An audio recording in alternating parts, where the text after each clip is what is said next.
First time the woman who signed his paychecks called him her boyfriend David Miller, had a mouth full of prime rib, and her father was staring at him the way men like that stare, deciding between offering a cigar or reaching for his phone. David was a single black man, a private chauffeur in Chicago.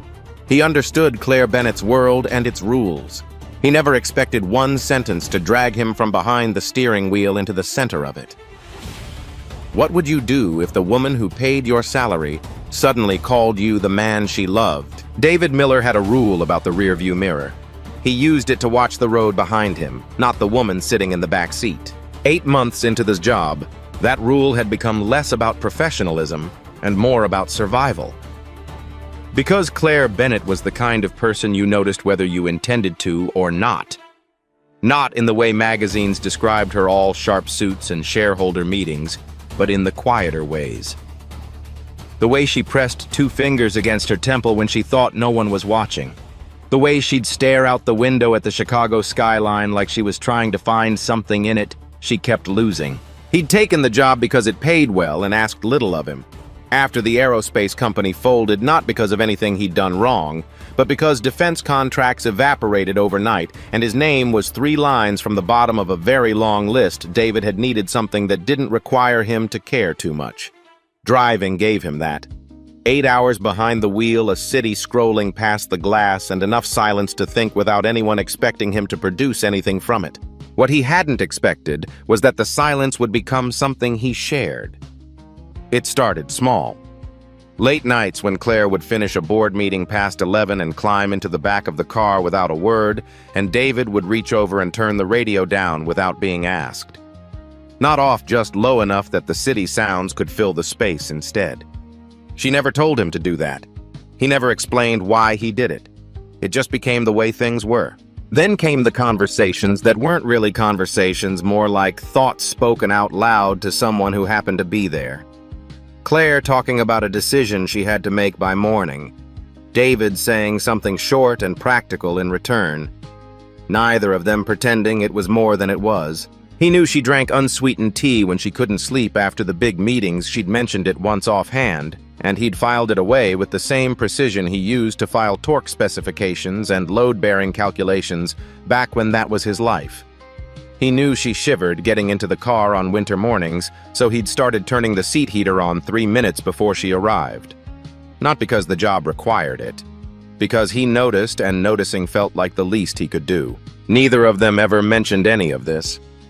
One evening, late October, the city lights blurred soft through a drizzle, and Claire had been quiet longer than usual.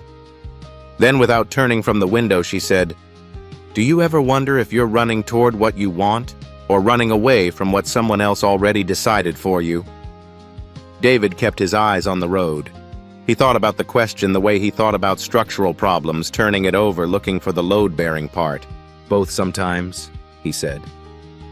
"At the same time." Claire didn't respond, but something in her shoulders settled, like that was exactly the right answer. Or maybe like it didn't matter what the answer was, she just needed to say the thing out loud. He didn't know then what she was really asking.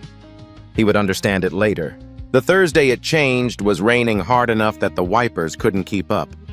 David was waiting outside the Bennett Capitol building when Claire came through the glass doors 40 minutes later than scheduled, moving with the particular stillness of someone who had just spent 4 hours in a room where every word was a negotiation, and she had lost the one that mattered. He got out to open the rear door. She walked past it. She opened the front passenger door and sat down. David stood in the rain for a moment, then got back behind the wheel. He didn't say anything. He turned the radio off entirely this time and waited. Claire looked straight ahead through the rain-streaked windshield.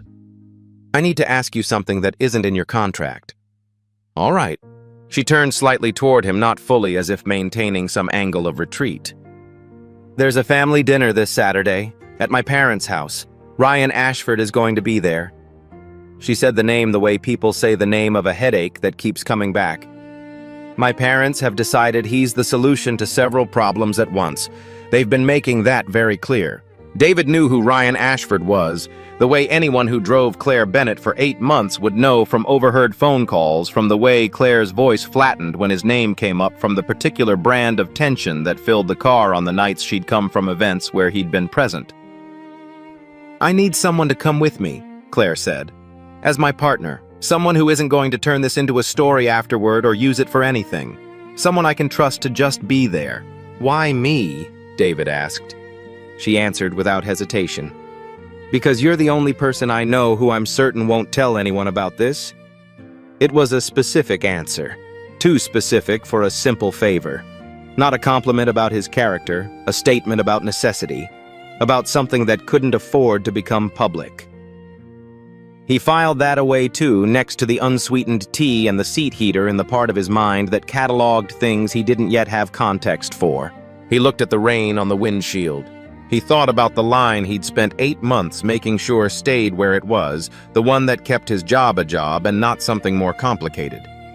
Crossing it meant walking into a world that operated by rules designed to exclude him before he even opened his mouth. Rooms where his presence alone would be read as a statement and not a welcome one. He looked at Claire. She was holding herself very carefully in the way people do when they're close to something breaking and have decided that composure is the only thing between them and the floor. "Okay," he said. "I'll be there."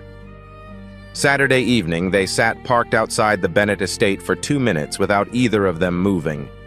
The house was large in the way that old money was large, understated from the outside, impossible once you were in it. Light poured from every window. Claire reached over and began straightening his tie.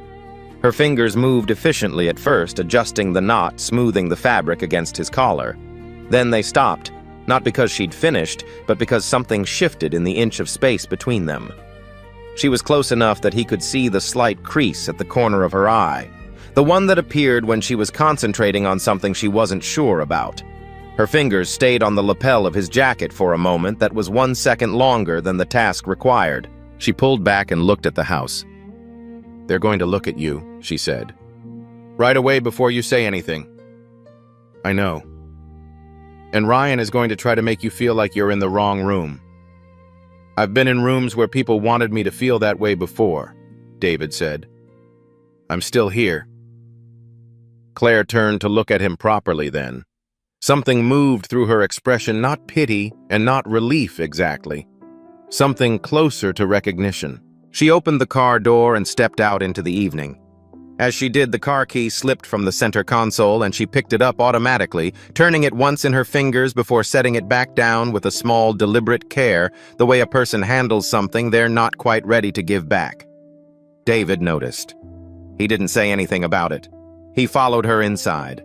There's something worth sitting with in the architecture of those 8 months. 2 people separated by a pane of glass that the car's designer had probably never thought about as anything more than a structural feature. Claire in the back, because that was the position of authority. David in the front, because that was the position of service. The glass existed to maintain a distinction that both of them understood without ever discussing. And yet in that divided space they had come to know each other in ways that most people who occupied the same rooms, breathed the same air, called each other colleagues or friends never managed. Claire had no one in her life who stood to gain nothing from her. David had no one who asked nothing from his silence. They found each other not by ignoring the line between them, but by refusing to let it determine what they were allowed to see. When Claire stepped out of the back seat and into the front, she wasn't just changing where she sat. She was saying something that neither of them had words for yet. Here's what this story keeps returning to, and what feels true about it. We tend to misunderstand what courage actually looks like. We imagine it as something large and visible, standing at a podium, walking into fire, making the speech. But most of the courage that actually changes anything is quieter than that. It's sitting in the front seat when you're expected to sit in the back. It's saying yes to something frightening, not because you've weighed it carefully and found it reasonable, but because the person asking is carrying something heavy and you happen to have a free hand. David Miller was not fearless. He knew exactly what walking into that house meant, the looks, the calculations, the silent accounting of what he was and wasn't. He said yes anyway. Not because he'd decided it was safe, but because Claire's fear in that moment was bigger than his own, and he found he cared about that more than he cared about the risk. That kind of choice, the one made not from strategy but from something closer to decency, is harder than it looks, and rarer than it should be. There are choices in life that don't come with right or wrong answers built in. They only reveal what you value when it costs you something. When David agreed to walk into that house, he wasn't choosing recklessness over caution. He was choosing to treat Claire's vulnerability as something worth protecting, even at the expense of the careful distance he'd spent 8 months maintaining. That kind of generosity doesn't require a particular social position or a certain number in a bank account. It only requires a willingness to let someone else's need matter more than your own comfort for one evening in one difficult room. Kindness doesn't ask where you come from. It only asks whether you'll show up. The Bennett estate operated on the logic of rooms designed to remind you where you stood. The foyer alone was large enough to contain David's entire apartment, with a chandelier that wasn't there to provide light so much as to establish a fact about the people who lived beneath it. Staff moved along the edges of the space, invisible by practice. Guests clustered in the sitting room beyond, their voices low and layered in the way of people who had learned that the most important conversations sounded like nothing at all. Claire walked in like she'd been doing it her whole life, which she had. David walked in beside her, close but not touching, and felt the room recalibrate around his presence, the way a compass needle swings when something magnetic enters its field. He'd expected it. He'd prepared for it. That didn't make it comfortable. What he hadn't prepared for was Ryan Ashford. Ryan was standing near the fireplace with a glass of red wine and the posture of a man who had never once walked into a room and wondered whether he belonged in it. He was the kind of handsome that came from generations of good nutrition and expensive orthodontia. When he saw Claire, something moved behind his eyes. Not surprise, not anger. Something more controlled than either of those things. He set his glass down on the mantel and crossed the room. Claire. He said her name with the particular ease of someone who had said it thousands of times in private and in public in ways that contained entire histories. Then his gaze moved to David, not dismissive, not hostile, measuring. I don't think we've met. David Miller. David extended his hand first. Ryan shook it. The grip was firm and deliberate and told David nothing except that this man had shaken a great many hands in his life and knew exactly what he was communicating with each one. Ryan Ashford. He held the handshake one beat longer than necessary, then released it. How do you know Claire? Claire answered before David could. She stepped close to David's side, not performed closeness, the kind that reads as theater, but the kind that commits, and she took his hand in both of hers and turned to face her parents, who had appeared from somewhere across the room with the unerring instinct of people accustomed to arrivals that required their attention. Mom! Dad, this is David, she said. Her voice was steady and clear, the voice she used in boardrooms when she'd already decided the outcome. My boyfriend. The word landed in the room like a stone dropped into still water.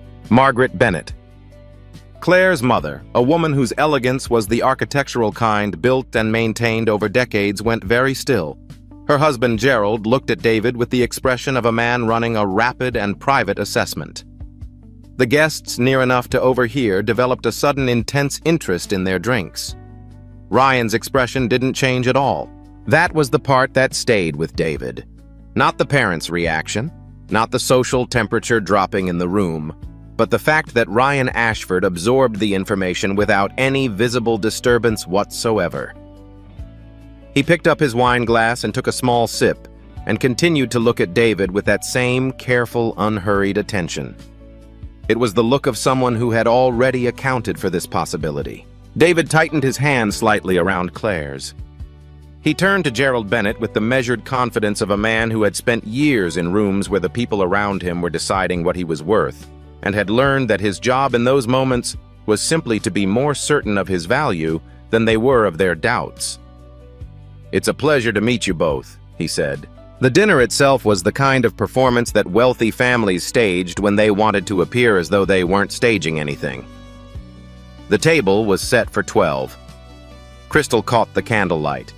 The conversation followed channels carved by years of repetition business travel real estate, the kind of charity work that came with naming rights. David sat beside Claire and let the evening flow around him, speaking when spoken to, listening carefully to everything else. Claire played her part well, her hand finding his on the tablecloth now and then, her body language including him in the architecture of the room without overstating it. They had established in the car and in the foyer and in the small signals of 8 months of shared space enough real material to build on. When Gerald Bennett asked how they met, Claire said, "He drives for the company." We started talking. Honest, bare, unapologetic. Gerald's expression shifted through several things in quick succession. David said, "She knocked on the partition glass one night because she wanted to know if I had an opinion about interest rate policy. I did. It went from there." Claire looked at him sideways. That part was true. She had knocked on the glass and he had had an opinion, and they had talked for 20 minutes in the parking structure while she waited for a call that kept not coming. She hadn't expected him to reach for that specific memory. Something in her expression softened in a way she probably didn't intend anyone to see. Across the table, Margaret Bennett saw it. The older woman's eyes moved from her daughter's face to David's, and something shifted in her expression. Not warmth, not yet, but the particular stillness of a person who has just observed something they did not expect, and are quietly revising an assumption they hadn't realized they were making. Ryan waited until the main course was cleared.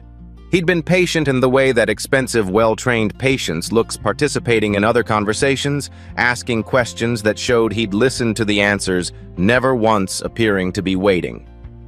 But David had been watching him the way he watched everything, with the quiet, systematic attention of someone whose previous work had required him to find the flaw in a system before the system revealed it catastrophically.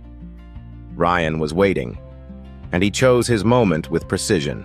"David," Ryan said in the tone of genuine curiosity, "I'd be interested to know your read on what's happening with the secondary market right now. Given Claire's position in the fund, I imagine you two talk about it." The table's ambient noise didn't stop, but it thinned. Several conversations nearby lost a thread. David looked at Ryan directly. "We don't talk much about that, actually." "No?" Ryan smiled, easy and pleasant. "What do you talk about?" "The things that don't make it into board presentations," David said. He kept his voice level, unhurried. "What a day actually cost her. Whether something was worth it. The difference between what she decided and what she was pressured into deciding." Ryan tilted his head slightly. "A chauffeur who understands the emotional landscape of a high-stakes investment career. That's a rare thing." The sentence was constructed to sound like a compliment. It wasn't. "Sounds almost like a fairy tale. The practical kind." The table went quieter. Margaret set her fork down. David put his own silverware down carefully without drama and looked at Gerald Bennett. "I'm her driver," David said. "That's not a secret, and it's not something I'd try to dress up. But here's what I can tell you about your daughter." He let that land before continuing. "I've seen her after the meetings where she had to fight for every decision she'd already made 3 months ago.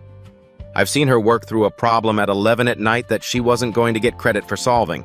I don't love the fund. I don't love the name on the building. I respect the person who has to carry both of those things and still figure out who she actually is underneath them." The room was very quiet. Claire was looking at him, not with gratitude and not with the polished composure she'd worn since they walked through the door. With something rawer than either the expression of someone who had just heard themselves described in a way that was completely accurate and completely unexpected. Ryan looked at David for a long moment. Then he reached for his wine. It was later, when this dinner had broken into smaller conversations and Claire had been pulled into something with her mother near the sitting room windows, that Ryan appeared beside David in the hallway near the rear of the house. He didn't announce himself. He simply stood close enough that the conversation was private, and he spoke without preamble. "She doesn't need rescuing," Ryan said. His voice had lost the dinner table polish. This was the voice underneath it. "I want to be clear about that in case that's the story you're telling yourself. Claire Bennett has never needed anyone to rescue her." David said nothing. "What she needs," Ryan continued, "is someone who can stand next to her when the actual weight comes down. Not a dinner, not one evening of holding her hand in front of her parents. He looked at David with something that wasn't hostility, it was closer to honesty, the uncomfortable kind. The moment this becomes public, and it will become public, the weight is going to be significant. And I'm asking you genuinely, not as a threat, whether you're prepared for that. David met his eyes. Are you asking because you care about the answer, or because you're hoping the answer is no? Ryan's expression shifted slightly.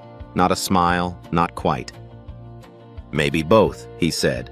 He was quiet for a moment, looking down the hallway. When he spoke again, his voice had the particular flatness of someone making a decision they'd been sitting with for a while. I've known Claire for a long time. Long enough to know that what I just watched at that table, he gestured toward the dining room, was real. Which means I'm out of options that don't hurt her. He looked back at David. So, I'm going to play the last card I have. Not because I think it'll work, because I was asked to and I said I would. He walked back toward the sitting room. David stood in the hallway for a moment, turning the statement over, recognizing it for what it was, a warning from someone who had already conceded the outcome. The document appeared when the guests had thinned, and the evening was beginning to feel like it was winding toward its end. Ryan placed a folder on the side table near Claire with the calm of someone fulfilling an obligation, not triumphant, not cruel, but deliberate. Clean edges, official weight. I think this is relevant, Ryan said. To Claire. Not to the room, though the room heard it. Claire looked at the folder. Something in her face went very still. David had seen that stillness before in the car on the nights when a conversation was happening just beneath the surface of her words. He understood in the way that a person understands a thing a half second before they understand it, that this was what the folder always was, the thing underneath everything else. The reason the answer in the car had been so specific. The reason she'd needed someone who wouldn't talk. The New York contract. Claire had signed an agreement with her family 3 months prior. Bennett Capital would relocate its primary operations to New York, shoring up a collapsing position in one of the fund's major instruments. In exchange, Claire would formalize her relationship with Ryan Ashford within the year. The kind of arrangement that would have seemed medieval anywhere but inside the world that produced it, where it was simply called strategy. She hadn't told David because she was afraid he'd look at her the way the people in this room looked at everything as a calculation, as someone using him as a last act of defiance before surrendering to what had already been decided. Margaret Bennett spoke first, her voice low and controlled. Claire, this isn't the time or place. No! Claire picked up the folder. She looked at it for one moment the same way she'd turned the car key in her fingers on the way in, like handling something she was done holding on to. Then she tore it in half cleanly with both hands and set the 2 pieces back on the table. The room reacted the way rooms react when something irreversible happens, a collective stillness, and then noise, and then the kind of charged silence that follows both. Gerald Bennett's voice came low and serious. Ryan stood without expression, watching Claire with something that might have been respect if the circumstances had been different. He had known David understood now that this was how it would end. He had placed the folder not to win, but to close the chapter he'd agreed to close. Margaret reached for her daughter's arm. Claire stepped back. I'm not signing a revised version, she said to her father, to her mother, to the room. I'm not relocating because it was decided for me, and I'm not going to keep pretending that the shape of my life is something other people get to draw. It was the bravest thing David had seen anyone do in a long time. It was also, he understood immediately, the thing that was going to cost her. They drove in silence for a long time after leaving the estate. Claire was in the back seat. At some point in the chaos of leaving, Coates retrieved terse goodbyes. The particular cold of a house where something has broken the distance between them had reinstated itself. The partition was back in its position. David drove and said nothing because there was nothing to say, yet that wouldn't be wrong. When Claire finally spoke, her voice was flat with exhaustion. The contract. I should have told you. David kept his eyes on the road. I didn't tell you, she said, because I didn't want you to think I brought you there as a piece in something I was already planning to lose. I didn't want you to see me the way those people back there see everything as a set of moves. Why does it matter how I see you? He asked. He wasn't being unkind. He genuinely wanted to know. She didn't answer for a moment. When she did, her voice was quieter than he'd ever heard it. Because you're the one person who ever looked at me without wanting something from it. And I think I've been protecting that for longer than I realized. And tonight I probably destroyed it. A light rain had started again. David watched the wipers move across the glass. He thought about what Ryan had said in the hallway, not the challenge, but the honest part. That what he'd seen at the table was real. That Ryan had known it too, and had placed that folder not to win, but because he'd been asked to, and had kept his word. There was something in that worth sitting with. The glass between the front and back of the car had never felt so present. He drove, and the city moved past them in the rain, and nothing was resolved, and tomorrow he would have to figure out what came after a night like this. There's a particular kind of secret that doesn't survive the moment you say it out loud. Not because the truth is too large or too damaging, but because the act of speaking it changes the distance between people, closes it sometimes irrevocably. Claire Bennett had kept the New York contract hidden not out of calculation, but out of fear. The fear that if David saw the full picture, he would understand himself to be a pawn in someone else's game and leave. What she hadn't yet understood was that the people who stay are rarely the ones who stay because everything looks clean and simple. They're the ones who hear the complicated version and choose to keep showing up anyway. The thing you're most afraid to say is rarely what drives the right person away. More often, it's the thing that finally lets them see who you really are. He pulled off the expressway without planning to. There was a gas station on the outer edge of the city where the suburbs hadn't quite committed to being suburbs yet, a stretch of asphalt and fluorescent light surrounded by flat dark on three sides. David turned in and cut the engine and sat with his hands still on the wheel. The rain from earlier had returned lighter now, more patient. It ticked against the roof of the car. He could hear Claire breathing in the back seat. He could feel the particular weight of a silence that had gone on long enough to become its own kind of conversation. He got out of the car, not to open her door, not out of habit or reflex or 8 months of professional conditioning. He got out because he needed to stand somewhere that wasn't moving, and the car had started to feel like it was closing in. He stood in the light drizzle with his jacket on and his hands at his sides and looked at nothing in particular. The rear door opened. Claire stepped out. She hadn't been invited. She came anyway. They stood a few feet apart near the back of the car, and the gas station's overhead light made everything look faintly overexposed. Neither of them spoke right away. The rain was cold enough to be felt, but not cold enough to force a decision about it. David said, "I've lost things before." He wasn't looking at her. He was looking at the dark tree line beyond the lot's edge. The engineering job, not just the income, all of it. The project I'd spent 3 years on. The sense that I was building towards something. I lost all of that at once, and I spent a long time after that making sure I didn't put myself in a position where I could lose anything significant again. Claire stood without moving. Driving was safe, he continued. Not because it was easy or because I didn't want more. Because it didn't ask me to want anything. I could just execute. Show up, do the job, go home. Nothing to lose because nothing was really mine. He turned to look at her. And then tonight I walked into that house with you, and I said things at that table that were true, and I stood in that hallway and got asked a question I didn't have the answer to, and now I'm standing here in the rain, and I need to say something honestly. Say it, Claire said. Her voice was steady but only just. I don't want to be a shield, he said. Not for a billionaire, not for anyone. I've spent the last year and a half making myself small enough that I wouldn't matter if things went wrong, and tonight blew that up completely, and I can't decide if that's a good thing or a terrible thing. He looked at her directly. What I know is that I can't go back to driving you to work on Monday and pretending this evening was a professional arrangement. Claire looked at him for a long moment. The rain moved through the light between them. I know, she said, and I'm not asking you to. She crossed her arms against the cold, not defensively, but practically a person standing in the rain who was going to stand there until the conversation finished regardless. I'm not asking you for anything right now. I think I've asked you for enough. That's not what this is about. I'm not cataloging what you asked of me. Then what is it about? He thought about Ryan's question in the hallway, whether he was prepared for the wait. He thought about the answer he hadn't given then, and he understood now why he hadn't given it, because the honest answer required saying something that couldn't be unsaid in a hallway at a dinner party. "Ryan asked me tonight if I was ready to stand next to you when the real pressure came down," David said. I didn't answer him. I'm trying to answer it now for myself. He looked at her, and the answer is that I don't know. I know what I feel when I'm in the same room with you.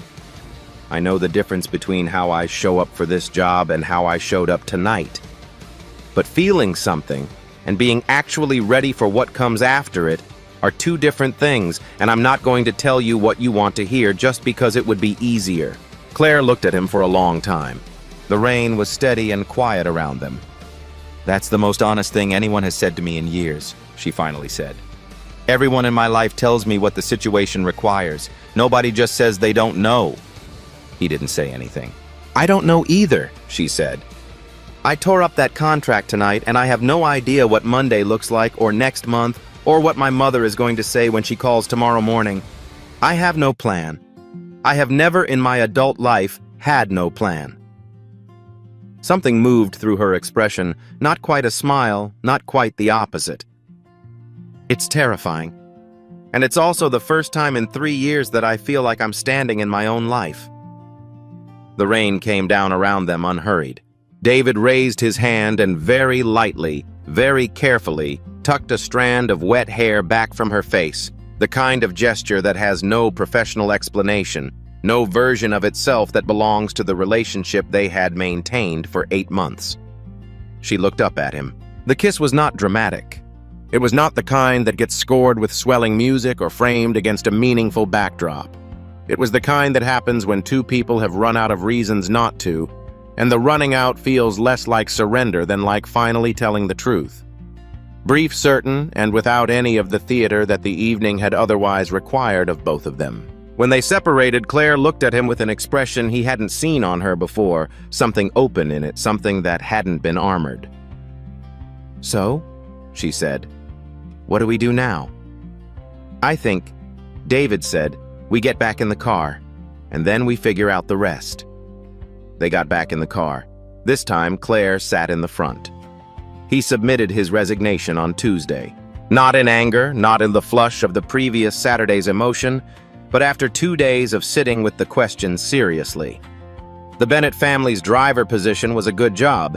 It had given him what he needed at the time he needed it: stability, silence, the space to stop bleeding out from the previous failure. But the previous Saturday had made something visible that he'd been successfully not looking at for over a year. He had been using the safety of the job as a reason not to try again. The aerospace contract was gone. That chapter had closed, but he was still a mechanical engineer. He still understood how things were built, how loads were distributed, how structures either held or failed based on decisions made long before the stress was applied. That knowledge hadn't gone anywhere. He had just stopped applying it. He found a space in Pilsen, a former auto body shop wide enough for equipment, cheap enough for what he could put together. He called 2 people from his previous life whom he'd kept in distant contact with. He started small and without ceremony, because starting small and without ceremony was the only way anything actually got started. Claire called on the Wednesday after he left the job. They talked for 40 minutes about things that had nothing to do with the fund, or his workshop, or the dinner. She told him her mother had called Sunday morning as predicted, and the conversation had been long and difficult, and had not resolved anything. He told her about the auto body shop in Pilsen, the dimensions of the space, the specific structural problem he was trying to solve with the floor load. She listened the way she listened in the car during late nights, fully without interrupting, in a way that made the thing being described feel like it mattered. They started seeing each other the way people see each other when neither of them has a script for it, irregularly, practically, without the architecture of romance that required maintenance. She came to the workshop once with food from a place nearby and sat on a metal stool and watched him work for 2 hours, asking questions when she had them. He went to a neighborhood she liked on a Sunday afternoon and walked with her in a way that no one photographed, because no one had any reason to be looking. The press found out eventually. It took 4 months. The story was approximately as uncharitable as David had expected. and approximately as brief as Claire had predicted. A few weeks of attention, a few pointed questions from her board, and then the next thing happened in the world, and the story became yesterday's version of itself. They got through it. Not cleanly, not without cost, but through it. Margaret Bennett came to the workshop on a Thursday afternoon in March unannounced. David heard the door and assumed it was the parts delivery he'd been waiting on. When he looked up and saw Claire's mother standing in the entrance of a former auto body shop in Pilsen, wearing a coat that cost more than his first month's rent, he set down the coupling he'd been working on and wiped his hands on the shop rag tucked through his belt. He didn't cross the floor to meet her. He waited. Margaret looked around the space with the careful attention of a person who was taking something seriously that they hadn't expected to take seriously. The high ceilings, the organized equipment, the drawings pinned to the wall, the particular order of a workspace that belonged to someone who thought precisely. Then she looked at David. She walked across the floor and stood a few feet away. He understood a woman who had spent her entire adult life in rooms where she held the structural advantage, and she was figuring out how to stand in a room where she didn't. "I didn't come to apologize for what I thought when I saw you at dinner," she said finally. Her voice was level and without warmth, but also without performance. "I thought what I thought, and pretending otherwise wouldn't be honest." "Okay," David said. "I came," Margaret continued, "because my daughter laughs differently now." She said it the way people say the thing they've been working up to, directly having decided that indirection was no longer available to her. "I don't mean more, I mean differently, like it isn't something she's producing for the room. I hadn't heard that from her since she was young enough that none of this," a small gesture that encompassed David understood everything, "had been placed on her yet." He held her gaze and thought briefly of the moment at the dinner table, Margaret setting down her fork. Something revising itself behind her eyes as she watched her daughter's expression soften. That moment had been the beginning of this one. "I don't know what to do with you," Margaret said.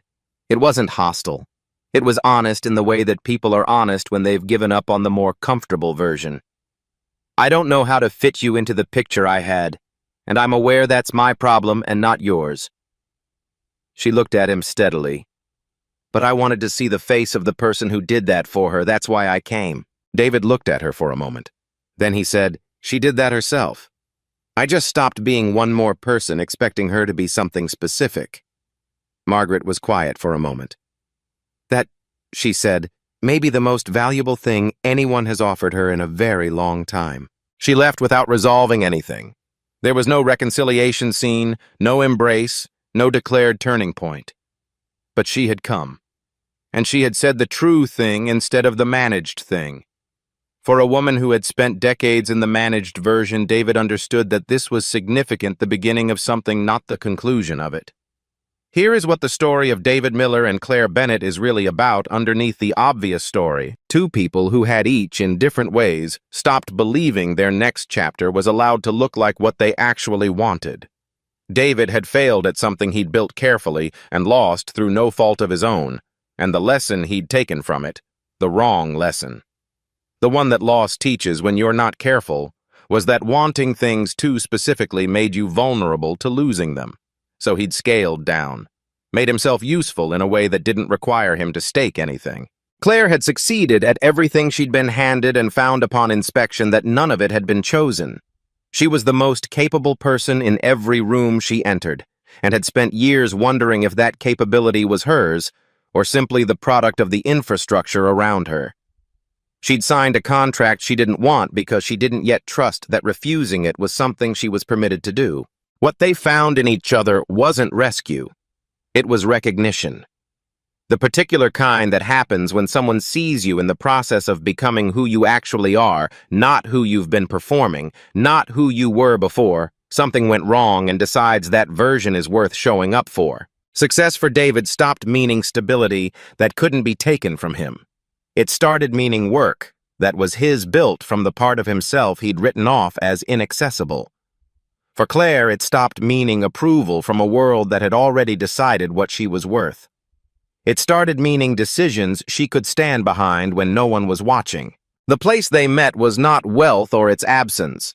It was the shared experience of trying to be honest about who you are in a world that rewards the performance of something else. 1 year later, the building on West Fulton Street had a new rooftop structural system. David's workshop had won the contract 6 months in a mid-sized commercial renovation that nobody would write a magazine story about the kind of work that kept cities standing while the visible things got the attention. He'd gone over the load calculations himself 3 separate times, and they were right. He knew they were right. Claire was already on the roof when he got there. She wasn't dressed for an occasion. Jeans, a coat, her hair down in the wind coming off the lake. She was looking out at the skyline the way she used to look out the window of the car, like she was searching for something. Except now, the searching looked different. Less like loss and more like orientation. Like someone who knew roughly where they were and was simply taking in the view from the new position. David came to stand beside her. She handed him a small box without preamble. Inside was a car key. The key to the company car he'd driven for 8 months, the one she had quietly kept when the fleet was updated. The same one she'd turned over briefly in her fingers on the night they walked into the estate together, setting it back down with that small, deliberate care he had noticed and said nothing about. Attached to the key was a small metal charm. He turned it over, engraved on the back in small, clean letters, "Every road from here we ride up front." He held it for a moment, closed his hand around it. The city was doing what Chicago does in the early evening, going amber and loud and alive in the particular way of a place that doesn't apologize for its weather or its noise or its history. Somewhere below them, traffic moved. Somewhere below them, the structural system his workshop had designed was doing exactly what it was built to do, holding the weight of the building quietly and without fanfare, the way good structures always do. Claire leaned into his shoulder. He put his arm around her. Neither of them said anything. There wasn't anything that needed saying. They had already said the hard things in a car on a rainy Thursday, in a hallway at a dinner that went wrong in the best possible way in a gas station parking lot on the edge of the city with rain coming down around them and nothing resolved yet.